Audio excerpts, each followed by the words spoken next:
السلام علیکم۔ اردو زبان دانی کا سلسلہ ہمارا جاری ہے۔ اب ہم نے اردو زبان دانی کے اندر جو سب سے اہم چیز ہے اردو املا، اس کا سلسلہ شروع کیا ہے۔ تو جس طرح آپ نے اردو زبان دانی کا پہلا سلسلہ جو ہمارا حروف تہجی سے متعلق تھا، یقیناً آپ نے اس کو دیکھا ہوگا اور بہت سارے دوست اس کو باقاعدگی کے ساتھ دیکھتے رہے۔ تو اسی سلسلے کو ہم نے دوبارہ جوڑا ہے اور اب ہم اردو املا کی بات کریں گے۔ تو املا جو ہے وہ سب سے اہم چیز ہے۔ نظام تعلیم میں جو سب سے اہم چیز ہے وہ املا ہے۔ جب بچہ اسکول جاتا ہے تو سب سے پہلے وہ حرفوں کی پہچان کرتا ہے، پھر اس کو ان حرفوں کو ملانا سکھایا جاتا ہے کہ کس طرح سے ان کو جوڑا جائے گا، کس طرح ایک لفظ بنے گا۔ یہ املا ہے۔ املا بیسیکلی کیا ہے؟ املا جو ہے وہ لفظ کس طرح لکھا جائے گا، یہ املا کا مسئلہ ہے۔ املا کا تعلق جو ہے وہ لفظ کے ساتھ ہے۔ ہم جو کچھ بھی بولتے ہیں وہ الفاظ کی شکل میں بولا جاتا ہے۔ ہم لفظ بولتے جاتے ہیں، انہیں ملا کر جملہ بنایا جاتا ہے اور ان جملوں کو ملانے سے عبارت بنتی ہے۔ تو پوری عبارت کا جو دار و مدار ہے وہ لفظ کے اوپر ہوتا ہے۔ اگر لفظ جو ہے وہ ٹھیک ہوگا تو پوری عبارت ٹھیک ہوگی۔ اگر لفظ ہی غلط ہوگا، مطلب پہلی اینٹ ہی آپ نے غلط رکھ دی، تو جتنی مرضی بڑی عمارت بنا دیں اس کا انجام جو ہے وہ خرابی ہی ہوگا، کیونکہ آپ نے اس کی بنیادیں ہی خراب کر دی ہیں۔ تو لفظ جو ہے وہ کسی بھی زبان کی بنیادی ترین چیز ہوتا ہے۔ اب جب دیکھیں لفظ ہے تو اس کی دو صورتیں ہیں، جس طرح ہم کہتے ہیں ایک ظاہر ہے ایک باطن ہے، ایسے ہی لفظ کا بھی ایک ظاہر ہے اور ایک باطن ہے۔ اس کا باطن کیا ہے؟ تلفظ ہے۔ تلفظ جو ہے وہ اس کا باطن ہے، یعنی کسی بھی لفظ کا جو صوتی آہنگ ہے وہ تلفظ ہے، اور جو اس کا پیراہن ہے، جو اس کو ہم نے مجسم کیا ہے، جو ہم نے اس لفظ کی تصویر کھینچی ہے، وہ املا ہے۔ یعنی کسی لفظ کو صوتی پیرائے میں بیان کرنا تلفظ ہے، اور اسی صوتی پیرائے کو مجسم کر دینا، اس کو تصویر کی صورت میں نقش کر دینا، یہ املا ہے۔ تو پوری دنیا کے اندر جتنی بڑی زبانیں ہیں ان کی املا کے قاعدے ہوتے ہیں، مثلا انگریزی ہے، عربی ہے، فارسی ہے۔ تو جو بڑی زبانیں ہیں ان کے قاعدے مقرر ہوتے ہیں، اور کسی کو یہ اختیار نہیں ہوتا کہ وہ ان کے بنائے ہوئے قاعدوں میں کوئی رد و بدل کر سکیں۔ ہر کسی کو ان کی پیروی کرنا ہوتی ہے۔ تو جن زبانوں کے قاعدے مقرر ہوتے ہیں، معین ہوتے ہیں، ان زبانوں میں یکسانیت پائی جاتی ہے، ان میں خرابی کے امکانات کم ہوتے ہیں۔ تو بدقسمتی سے ہماری قومی زبان جو اردو ہے یہ ابھی اس خطرے سے دوچار ہے، اس میں یکسانیت نہیں پائی جاتی، اور ہم اس سلسلے کے اندر بہت ساری ایسی باتیں کریں گے کہ کہاں کہاں یکسانیت نہیں ہے۔ خود ہماری لغت کے اندر یکسانیت نہیں ہوتی۔ آپ 4 لغت اٹھائیں تو اس میں الگ الگ ہوتے ہیں، بلکہ ایک ہی لغت کے اندر بعض اوقات الفاظ جو ہیں وہ الگ الگ لکھے ہوتے ہیں۔ تو یہ یکسانیت کا جو فقدان ہے اس کی وجہ یہی ہے کہ ہماری زبان کے جو قواعد بنائے گئے ان پر عمل نہیں ہوا۔ جب کوئی ایک شخص ایک لفظ کو نئے طریقے سے لکھ دیتا ہے تو پھر دوسرے آنے والوں کے لیے وہ سند بن جاتا ہے۔ کسی ایک کتاب میں، کسی ایک رسالے میں ایک لفظ چھپ جائے تو دوسرے لوگ اس کی تقلید میں لگ جاتے ہیں۔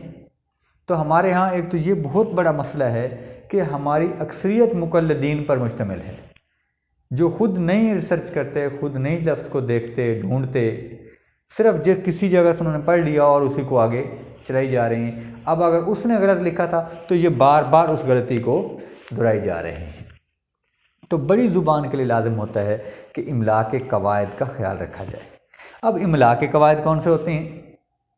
یعنی املا ہمیں اس طرح لکھنی چاہیے جس طرح اہل زبان لکھتے ہیں۔ جس طرح اہل زبان لکھتے ہیں ہمیں اسی طرح ہی املا کو لکھنا چاہیے۔ املا نہیں بدلتی، ہاں تلفظ ضرور بدل جاتا ہے۔ اس کے حوالے سے ہم آگے جب ہم آواز حروف کے اوپر لیکچر بنائیں گے تو اس میں آپ کو بڑی تفصیل کے ساتھ یہ ساری باتیں بتائی جائیں گی کہ کیسے لفظ جو ہے وہ دوسری زبان میں جا کر یا دوسرے علاقے میں جا کر بدلتا ہے، لیکن پھر بھی اس کا تلفظ بدلتا ہے، املا نہیں بدلتا۔ تو املاک جو ہے یہ تو بہت ہی نپے تلے قاعدوں کے اوپر ہوتی ہے۔ جس طرح اہل زبان لکھ رہے ہوتے ہیں ہمیں اسی طرح سے لکھنا ہوتا ہے، جس طرح وہ لوگ بول رہے ہوتے ہیں ہمیں کوشش کر کے اسی طرح بولنا ہوتا ہے تاکہ زبان کے اندر یکسانیت رہے۔ اگر ہر شخص ایک، مثلا ہم چھوٹے بچوں کو جب انگلش سکھاتے ہیں تو سپیل سکھائے جاتے ہیں کہ بیٹا سپیلنگ یاد کرو۔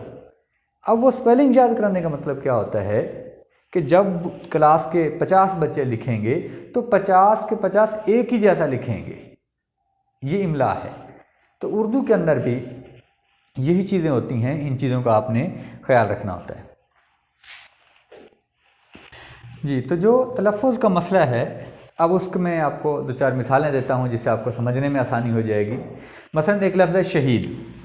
اب شہید کی جو جمع ہے وہ کیا ہے آپ کے پاس؟ شہداء۔ اب اسی طرح سے ایک اور لفظ لکھا جاتا ہے شہداء، یعنی لکھنے میں دونوں ایک جیسے ہیں، اسی کو ہم شد کے ساتھ اس کے ساتھ لکھ لیتے ہیں جزم کے ساتھ تو شہداء، اسی کو زبر کے ساتھ لکھا گیا تو شہداء۔ اب تلفظ میں یہ دونوں الگ الگ ہیں، املا میں دونوں ایک ہیں۔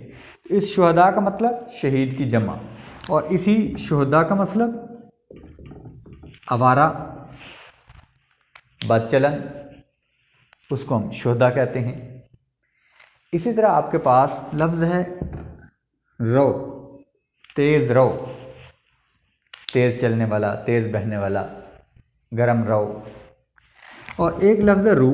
اب لکھنے میں دونوں ایک جیسے ہیں، املا دونوں کا ایک جیسا ہے، لیکن ان کے تلفظ کا فرق ہے۔ اس کے اوپر ہم ایک مفصل ویڈیو بنائیں گے کہ جس میں زیادہ ساری مثالیں دے کے سمجھایا جائے کہ ان تلفظ کا جو فرق ہے وہ کیوں ہے اور کتنا ضروری ہے زبان کے اندر، زبان کی کامیابی کے لیے۔ اب دیکھیں یہ رو ہے، یہ رو ہے۔ اب بولتے ہوئے اگر ہم رو کی جگہ رو بول دیں گے تو مطلب ہی الٹ ہو جانا ہے، کیونکہ رو کا مطلب ہوتا ہے اگنا، خود رو، جس طرح جھاڑیاں ہوتی ہیں۔ اس طرح ایک لفظ ہے مصور، اور ایک لفظ ہے مصور۔ اب مصور کیا ہے؟ جو تصویر بنانے والا ہے وہ مصور ہے۔ وہ مصور کیسا ہوگا؟ جس کی یہ تصویر ہے، تو مصور سے مراد تصویر بنانے والا۔ اور اگر ہم اس کو مصور بول دیں گے تو مصور کیا ہے؟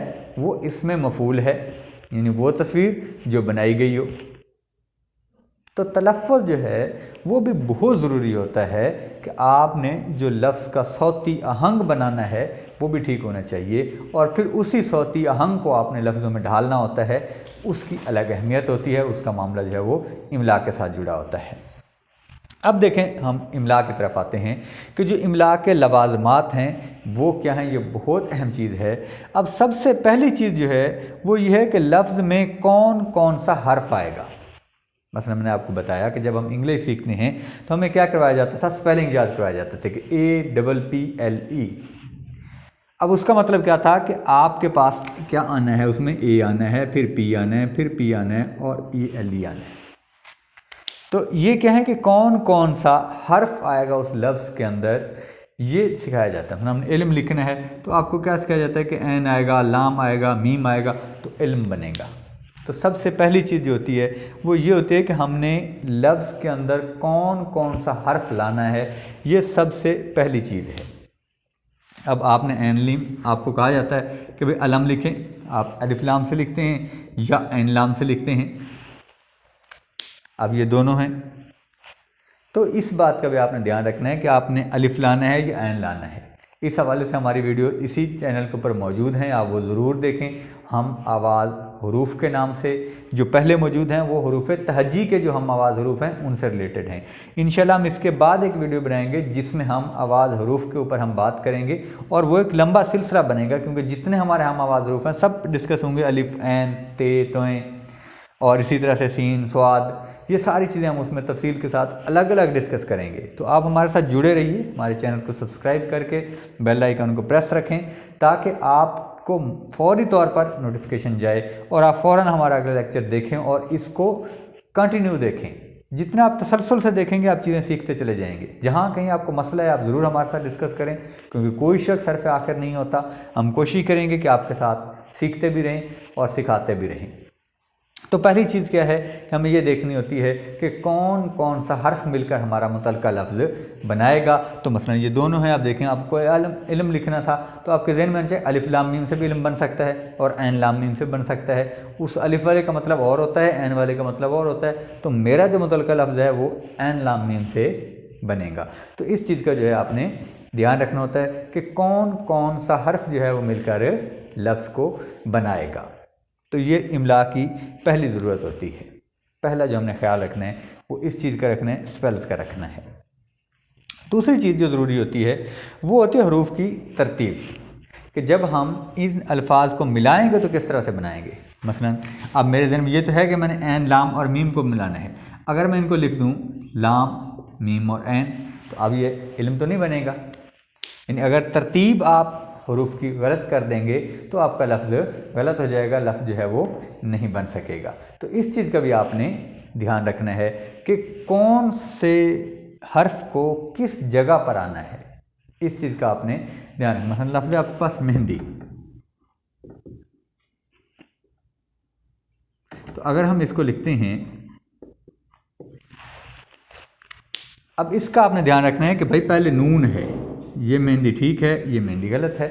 تو آپ نے کیا کرنا ہے، میم نون ہے دال، پہلے نون ہے تو نون کی آواز آنی چاہیے مہندی، اور پھر ہے، پھر دال ہے، پھر چھوٹی ہے۔ تو اس چیز کا آپ نے دھیان رکھنا ہے کہ لفظ کے اندر جو حروف ہم نے لکھنے ہیں ان کی ترتیب کیا ہوگی، ان کا تسلسل کیا ہوگا، کس طرح سے ہم ان کو ملا کر جوڑیں گے۔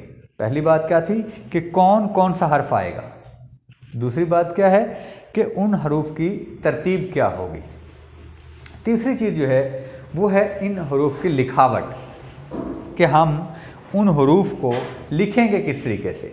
تو لکھاوٹ میں دو چیزیں ہوتی ہیں، ایک تو نقطے، ان کا آپ نے بہت زیادہ دھیان رکھنا ہوتا ہے کہ نقطے جو ہیں وہ اپنی مقررہ جگہ پر، مثلا ہمارے پاس ایک لفظ ہے نعت، اب نقطہ تھوڑا سا پچھلے سرے پہ آیا تو یہ نعت ہے، اگر یہ نقطہ تھوڑا سا آگے آ جائے تو یہ لغت ہے۔ اس چیز کا آپ نے دھیان رکھنا ہے کہ نقطے جو ہیں وہ اپنی مقررہ جگہ پر ہونے چاہیے۔ دوسری چیز جو حروف کی لکھاوٹ کے حوالے سے اہم ہے وہ اس کے شوشے ہیں، آپ کو حروف کے سرے آنے چاہیے۔ اس کے حوالے سے بھی ہماری ایک ویڈیو جو ہے وہ موجود ہے، حروف کے جو حروف تہجی کے حوالے سے عادی اشکال اس میں سکھایا گیا تھا کہ پہلی شکل آئے گی، ابتدائی حصہ کیسا ہوگا، درمیان میں آئے گا تو اس کی شکل کیا ہوگی، آخر میں آئے گی تو اس کی شکل کیا ہوگی۔ تو اس چیز کا آپ کو دھیان رکھنا چاہیے۔ اب دیکھیں شوشوں کا آپ نے خیال رکھنا ہے کہ اب مثلا بے کا سرہ ہے وہ یہ ہے، اب ہم نے بم لکھنا ہے تو ہم اس طرح سے لکھیں گے تو یہ ٹھیک سمجھا جائے گا۔ اگر میں اس کو ایسے لکھ دیتا ہوں، ٹھیک ہے، یا میں اس کو ایک شوشہ اور بنا کے لکھ دیتا ہوں تو یہ کیا ہوگا، غلط سمجھا جائے گا۔ کیوں کہ ہم نے جو اس کی متعلقہ شکل تھی وہ نہیں لکھی۔ یا میں حسن لکھتا ہوں تو میں نے کیا کیا، حسن لکھ دیا اس طرح سے، یا اس میں اس طرح سے کر دیا۔ اب یہ دونوں صورتحال غلط ہیں، کیونکہ حسن میں کیا ہے، پہلا ہے کا سرہ ہے، اگلا سین کا سرہ ہے، اور سین کے 3 شوشے ہوتے ہیں، یہ مکمل ہونے چاہیے، اس کے بعد جو ہے وہ نون آنا چاہیے۔ تو جو حسن کا سسٹم ہے، جو حسن کا ماحول ہے وہ یہ ہے کہ ہا، سین اور نون تینوں کے شوشے جو ہیں وہ مکمل ہونے چاہیے۔ تو یہ تو ہے ہمارا املا کا، جس میں تعارف کرایا گیا، اس کی اہمیت بتائی گئی، اور اس کے بعد املا لکھنے کے لیے کیا کیا ضروریات ہوتی ہیں، کیا اہم باتوں کا خیال رکھنا ہوتا ہے، یہ آپ کو بتایا گیا۔ اگر کسی حوالے سے بھی آپ کو کوئی مسئلہ ہے تو آپ ضرور ہمیں کمنٹ کریں، ہم کوشش کریں گے کہ آپ کو اس کا بہتر جواب دیا جائے، اور اس کے لیے ہمیں اپنے اساتذہ سے، آپ سے، دوستوں سے رہنمائی کی ضرورت رہتی ہے، اور ہم آپ سے سیکھ رہے ہیں۔ تو یہ سلسلہ جو سیکھنے سکھانے کا ہے یہ چلتا رہنا چاہیے۔ تو ابھی تک اگر آپ ہمارے چینل کے سبسکرائبر نہیں ہیں تو ہمارے ساتھ ضرور جڑیے اور ہمارے آنے والی جو ویڈیوز ہیں ان کو دیکھ کے ہماری حوصلہ افزائی کیجیے، اور اس کے حوالے سے ہمیں ضرور بتائیے کہ آپ کو اس میں کیا چیز بہتر سمجھ لگی، کیا مزید بہتری کی گنجائش ہے، ہمیں کیا کیا اس میں مزید سیکھنا ہے، اس حوالے سے ضرور ہمیں رہنمائی کریں۔ اللہ حافظ۔